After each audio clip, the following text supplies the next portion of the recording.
p.m. and 6 a.m. 247 every day. We give you the breaking news unfiltered. Stay tuned every day as we give it to you live.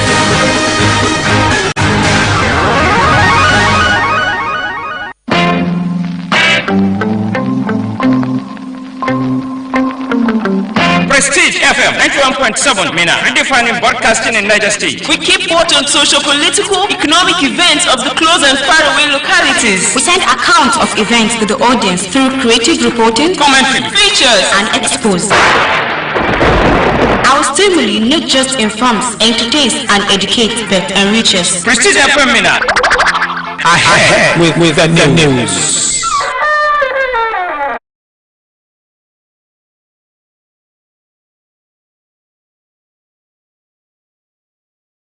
To the newsreel read by Nana Hafsat Umar. Today, Friday, 27 Shawwal 1446 after Hijrah, equivalent to 25th April 2025. In the words of Angelina Merkel, the problem is, of course, that these interest groups are all asking for changes. Now the headlines. Niger State Governor sympathizes with FM radio station over the collapse of its aerial mast by rainstorm. Trust sensitize wards and communities on peaceful coexistence. Nigerian First Lady advocate for renewed fight against malaria. And on the international scene, Niger Republic-based migrant rights group faults Algerian authorities' ways of abandoning migrants. Now the news in full. Prestige FM.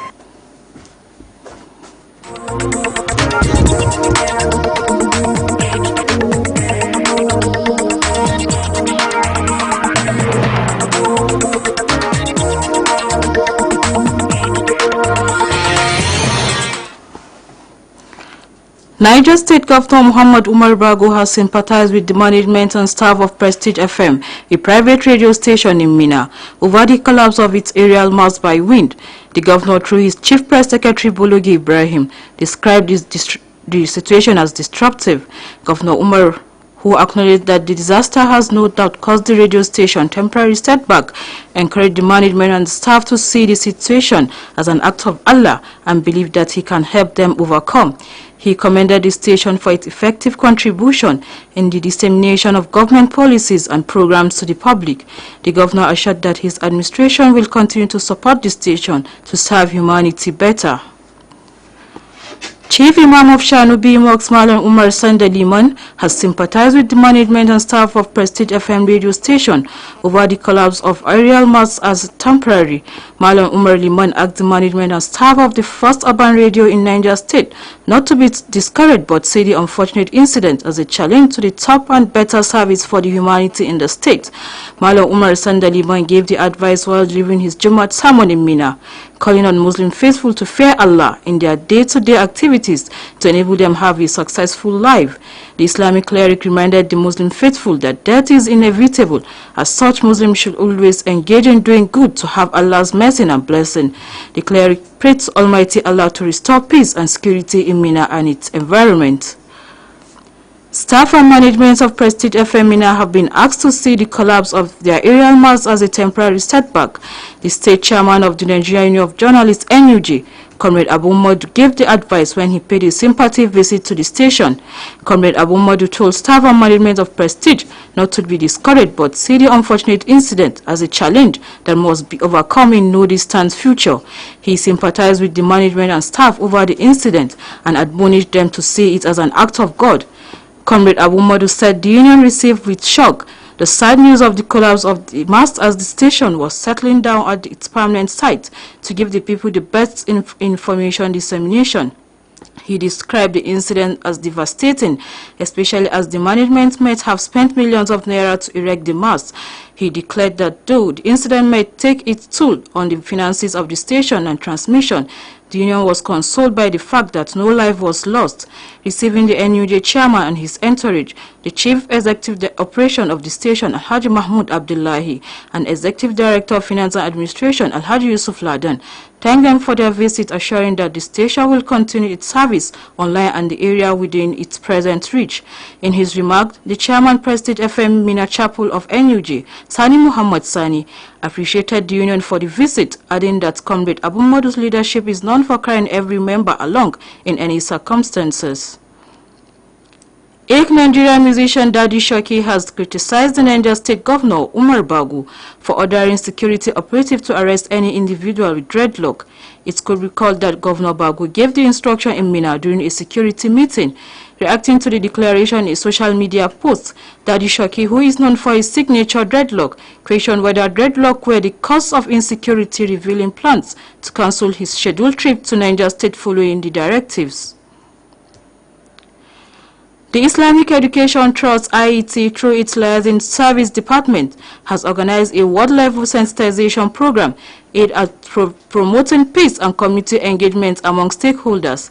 Speaking at the event, the Director General of the Islamic Education Trust, Alhaji Arzika Abubakar Rimo, represented by the Director of Liaison Services, Ibrahim Yahya, emphasized the critical role of parents in raising responsible and law-abiding children.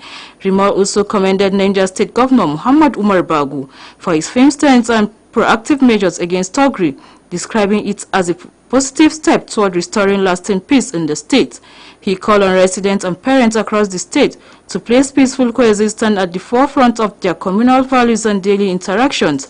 The Guduman Fadibe Daladi Musa called for peace, urging youth to steer clear of negative influence and embrace productive lifestyle. National Association of Nigerian Students have called on the National Drug Law Enforcement Agency to extend its proposed mandatory drug testing initiative to political office holders and aspirants. NDLA Chairman Brigadier General Buba Morwa, retired, has repeatedly proposed drug integrity tests for core members, prospective couples and other groups as part of effort to curb substance abuse. NANS, through its Vice President for Intercampus and Gender Affairs, Akim Buse Felicia, commended the NDLA's initiative but warned against any form of selectivity.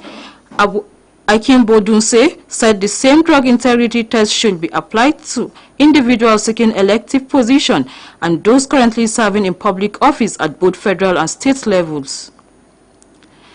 The Minister of Women Affairs, Iman Suleiman Ibrahim, says over 80,000 Nigerian women die annually from toxic smoke caused by traditional cooking methods such as firewood and stove. Iman Suleiman Ibrahim revealed this while speaking at a stakeholders meeting in Abuja, urging players in the energy sector to collaborate in helping rural women gain access to clean energy. According to her, energy poverty is not just a technical challenge, but a social injustice that traps women in a cycle of unpaid labor, economic dependence, and health risks, even as in many communities, women spend up to 8 hours a day gathering firewood. Acting National Chairman Ambassador Umar Damagum has described the defection of Delta State Governor Sharif Ogboriwore and other key People's Democratic Party PDP leaders to the All Progressive Congress APC as shocking and painful. He spoke on the defection at the PDP National Secretariat in Abuja shortly before the presentation of certificates of return to Jude Ezewanfo, the party's candidate for the November 8th Anambra State governorship election. Damagum said to fill the vacuum, the PDP leadership would immediately set up a caretaker committee to steer the affairs of the Delta chapter. National Economic Council has rejected the current livestock rearing system in Nigeria, saying there is a need to change from the old ways to modern practice. The council, chaired by Vice President Kashim Shettima, took this stand during its meeting at Presidential Villa, Abuja. Briefing State House correspondent shortly after the meeting, Governor Doyediri of Bayelsa State said NEC emphasized the need to work toward modernizing livestock production in Nigeria. The Ministry of Defense has reaffirmed the Nigerian government's commitment to enhancing military cooperation with the State of Israel. The Permanent Secretary Ambassador Gabriel Aduda gave the commitment during a courtesy visit by the Israeli ambassador to Nigeria, Michael Freeman, at the ministry headquarters in Abuja. Aduda, in a statement in Abuja, said the two countries have discussed strategies toward bolstering defense cooperation, strengthening mutual security framework, and exploring opportunities for enhanced military training and capacity building within Nigerian armed forces. Economic Community of West African State, ECOWAS, has strongly condemned the recent terrorist attack in the Republic of Benin, describing it as a cowardly assault aimed at destabilizing the region. The attack, which occurred on April 17, 2025, claimed several lives and left many injured, sparking outrage across the sub-region. In a statement issued in Abuja, ECOWAS Commission President Dr. Umar Aliyu Toure expressed deep sorrow over the incident and extend condolence to the families of the victims as well as the government and people of Benin. You are listening to Prestige News broadcast on 91.7 FM Mina. In the first segment of news, you've heard that Niger State Governor sympathized with FM radio station over the collapse of its aerial mast by rainstorm. Islamic Education Trust sensitized world and communities on peaceful coexistence. And still to come, Nigerian First Lady advocate for renewed fight against malaria. And on the international scene, Niger Republic-based migrant rights group faults Algerian authorities' weight of abandoning migrants. Remember that you can follow us and comment on all our social media handle at Prestigefm91.7mx.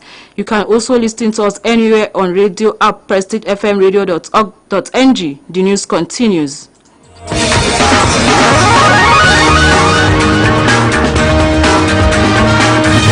Prestige 91.7 Prestige FM.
Stay tuned, the news continues.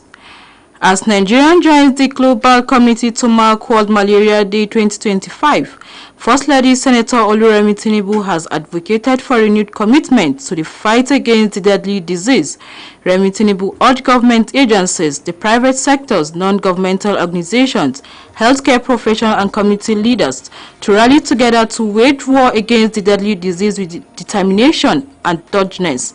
Tinubu emphasized that beyond medical interventions, environmental responsibility plays a critical role in combating the spread of malaria. United Nations Children's Fund UNICEF has described vaccines as one of humanity's greatest achievements, stating that essential vaccines have saved over 154 million lives in the past 50 years.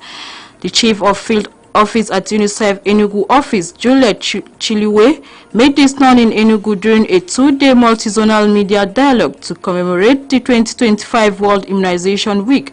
Chiliwe, who announced the theme of this year's campaign as immunization for all is humanly possible, noted that an extensive immunization exercise will be carried out across 12 targeted states.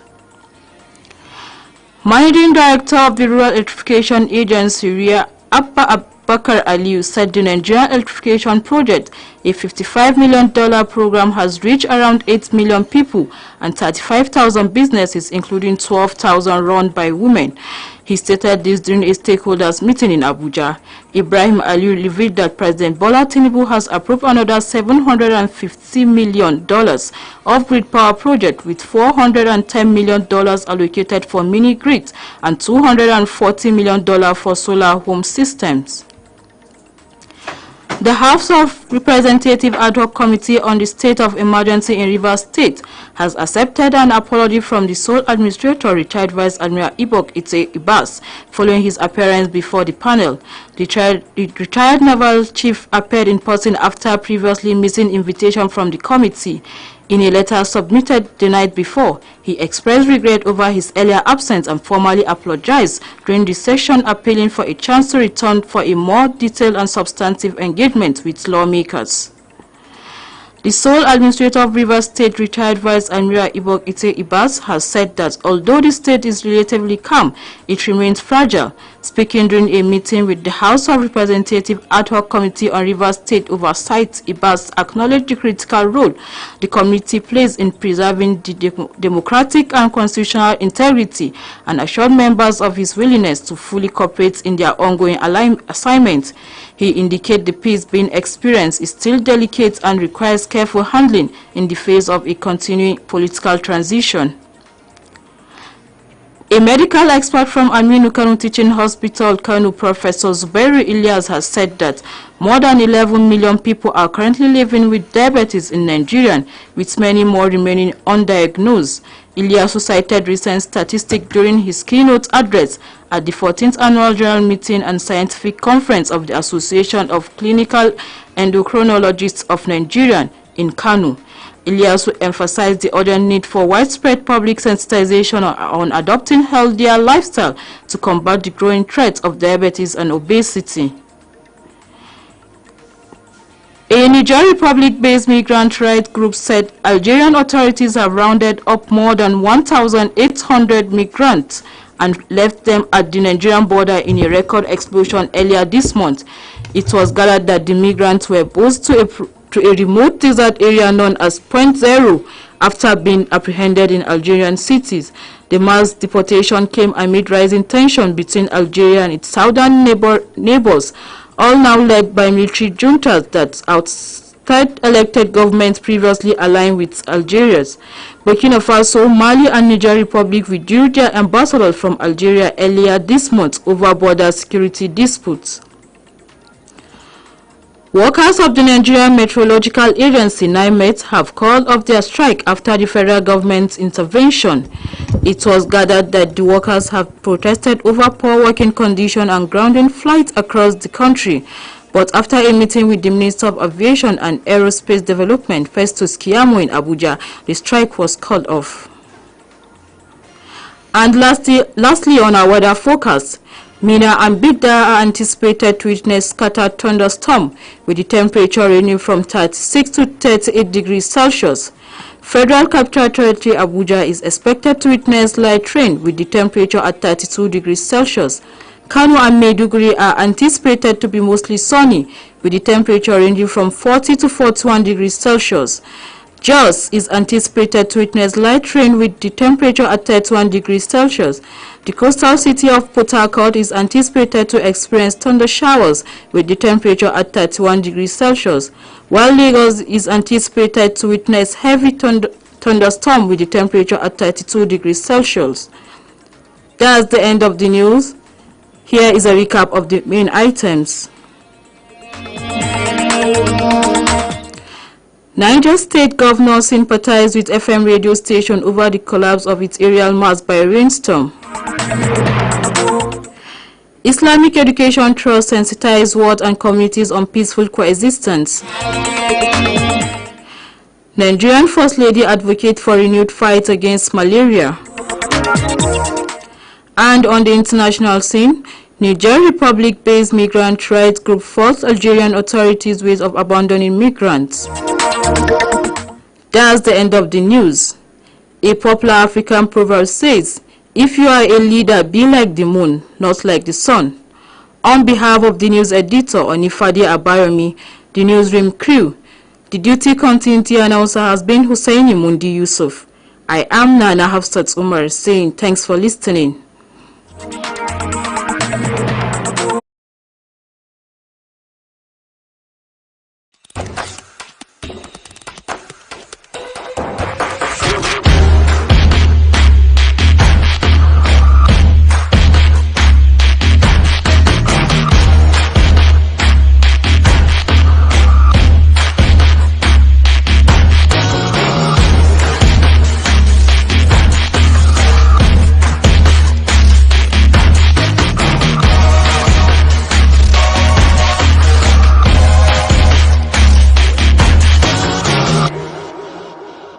91.7.